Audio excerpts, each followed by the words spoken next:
ಏನಂತೀರಾ ಸರ್?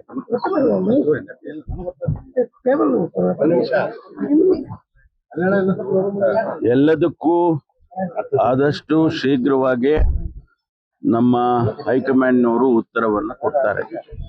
ಯಾವುದೇ ಗೊಂದಲ ಇಲ್ಲದೆ ರಾಜ್ಯದ ಜನತೆಗೆ ನಾವೇನು ಮಾತು ಕೊಟ್ಟಿದ್ದೇವೆ 23ರಲ್ಲಿ, ಅದರ ಪ್ರಕಾರ ಸರ್ಕಾರ ಅವರ ಜನರ ಸೇವೆಯನ್ನು ಮಾಡೋದಕ್ಕೆ ಕಾರ್ಯಕ್ರಮಗಳನ್ನು ಕೊಟ್ಟಿದ್ದೇವೆ.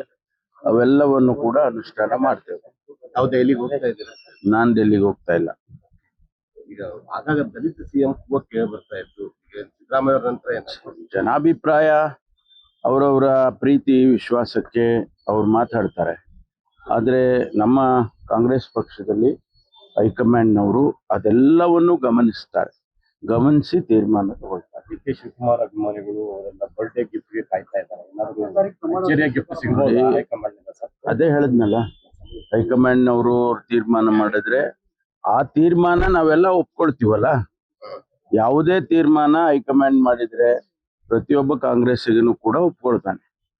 ಕಳೆದ ಒಂದು 8 ತಿಂಗಳಿಂದ ಗೊಂದಲ ನಡೀತಾ ಇದೆ. ಇವ್ರಿಗೆ ಗೊಂದಲ ಏನಿಲ್ಲ. ಸಾರ್ವಜನಿಕವಾಗಿ ಅವರು ಅಲ್ಲಿ ಒಬ್ರು ಇಲ್ಲಿ ಒಬ್ರು ಅಭಿಮಾನಿಗಳು ಮಾತಾಡ್ತಾರೆ, ಅವರ ಸ್ಟೇಟ್ಮೆಂಟ್ಗಳು ಕೊಡ್ತಾರೆ, ಬಿಟ್ರೆ ಗೊಂದಲ ಏನಿಲ್ಲ. ಸರ್ಕಾರ ನಡೀತಾ ಇಲ್ವಾ? ಆಡಳಿತ ನಡೀತಾ ಇಲ್ವಾ? ಕಾರ್ಯಕ್ರಮಗಳು ನಡೀತಾ ಇಲ್ವಾ?